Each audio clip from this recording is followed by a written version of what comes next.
Let's take a look at the beliefs of the Buddha, the teachings of the Buddha, in order to understand Buddhist art more fully and to be able to compare it to Hindu pieces that were created. Buddhism itself was really a reform movement within Hinduism.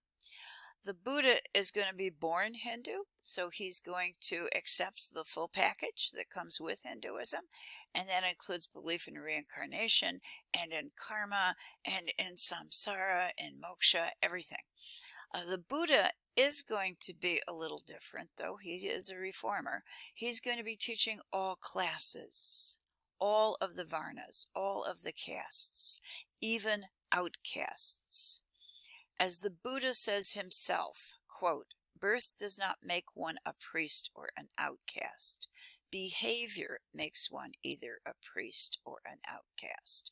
In other words, the Buddha is a social reformer as well as perhaps we could say a religious or a philosophical reformer. The Buddha himself does not belong to the Brahmin caste, so he's not at the top. The Buddha, who was born a prince, he's the son of a king, is in the second tier, the Kshatriyas. So perhaps he was aware of the rigid nature of the caste system. The Buddha was a real person, and we do have some data. His original name was Siddhartha Gautama. He was of the Shakya clan, so we know his family line. He's also known as Shakyamuni, or the sage of the Shakya clan. A sage is a wise person, a very smart person. And we also, of course, know him today as the Buddha. He was born in the northern part of India, or Nepal, in the 6th to the 5th centuries BCE.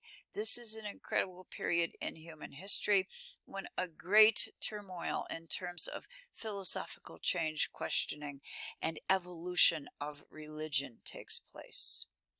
I think that you all know that the Buddha means the enlightened one, and I do have a question here. Is there only one Buddha?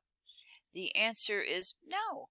The Buddha is giving us directions for how we can achieve enlightenment also. So if we work hard and follow the Buddha, we too can become a Buddha. So there are multiple Buddhas. The Buddha was a wealthy person. He was a prince. His father wished that his son take his place on the throne eventually, and so protected the Buddha in the life of court, keeping him away from the realities, the harsh realities of life. The Buddha, of course, his destiny is going to experience these, and you're seeing an example of the 4 sights, the things that Buddha encounters outside of the palace that shakes him to the core and makes him want to find an answer to human suffering. These include sickness and old age, and in my picture that's represented a twofer right here. It also includes death, which was something the Buddha had not understood. So we have a dead person over here.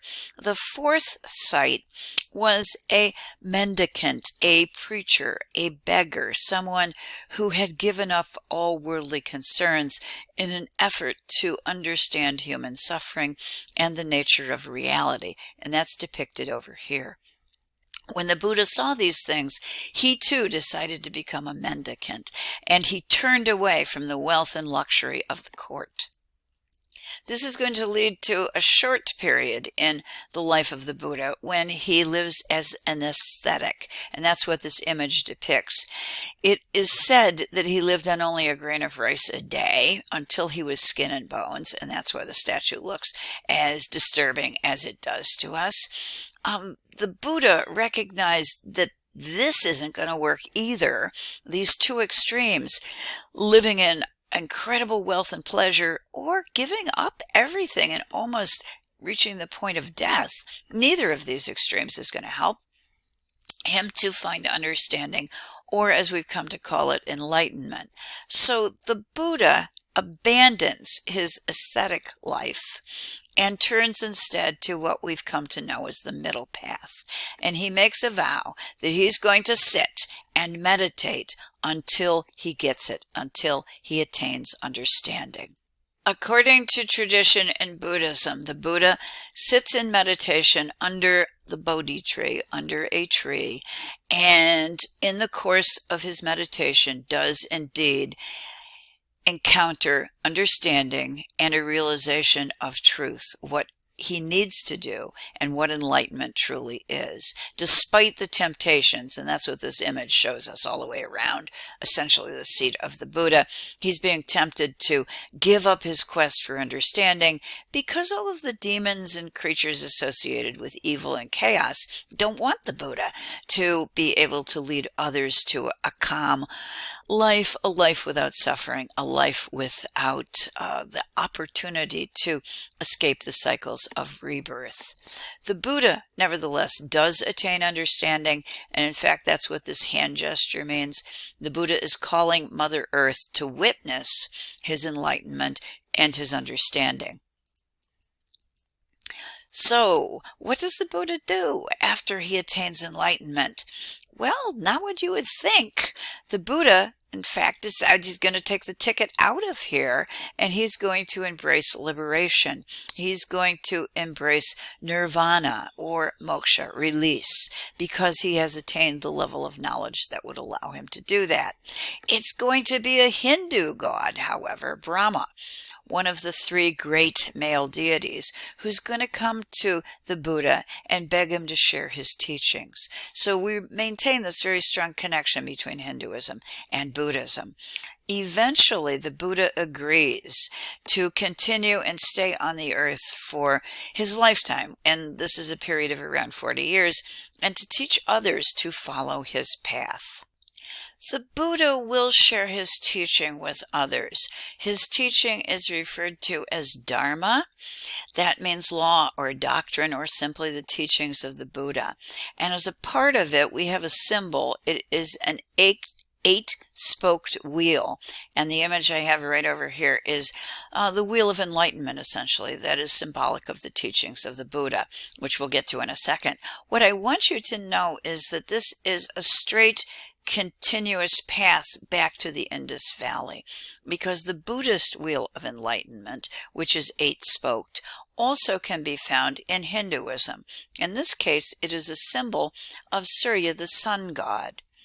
That image, in a very similar form, can also be found in Indus Valley depictions, and both of the images, lower left, do come to us from the Indus Valley. So, while we often talk about Buddhism as a distinct break from Hinduism, there's still an enduring connection linking the thoughts and the beliefs of the people from the past along with the present in Buddhist teachings. Okay, these are the teachings, the fundamental teachings of the Buddha, and I just want to really briefly sum these up. The Buddha, who was a teacher, never considered to be a god in his lifetime, never presented himself that way, basically is giving us a how-to system, how to escape the cycles of rebirth. This is work. You have to do it. I have to do it if we desire to be successful. So this is the premise that the Buddha gives us right here. 1, life is filled with suffering. And darn it if that isn't so. Although we may have pleasures in our lifetime, all of us also experience pain and suffering, both physical and mental. Okay. According to Buddha, the suffering is caused by desire, and often it is a desire to own things and to continue in our life. Number 3, the Buddha argues we can end the suffering if we remove desire. And the Buddha then, number 4, gives us a method to do it. This is the how-to. It is the eightfold path, and this is essentially a teaching that is a moral code. And if we follow it rigorously, it will lead us to understanding, enlightenment, and to escape from the cycles of rebirth and renewal. This is a view of that wheel and a diagram lower right that will help us to see the fundamentals of the teaching of the Buddha. He is approaching this from a threefold method, and that would be wisdom, two of those spokes. I would like to focus a little bit on ethical conduct, how we behave, including right speech. In other words, we're nice to each other. Right action, we behave in a moral way. And right livelihood, we don't do anything as our job for a living, essentially, that would harm others. So you would not be able to be a small arms dealer, folks. You would not be able to make pesticides. You would not be able to work in a slaughterhouse. Anything that would harm a life form. Human as well as animal. For our purposes, I'd particularly like us to see the mental development. And if you go over here, the three spokes of the wheel do deal with that. And in particular, I want to focus on meditation. And I'd like to break this down into, this is Jance's summary of Buddhism, the 3 M's. So let's take a look at that. This is what I think you really need to come away with in terms of understanding the Buddha and his teachings. And he was a teacher giving you instruction. You had to follow it. You had to do the work. Okay, the 3 elements of Buddhism and the practice of Buddhism come down to the 3 M's. One is to live a life of moderation, always in the middle. And we have to go back to the life of the Buddha, who had been a rich prince, who had also tried being ascetic. Neither of those works. So he's suggesting live a life of moderate behavior, which will give you control and peace.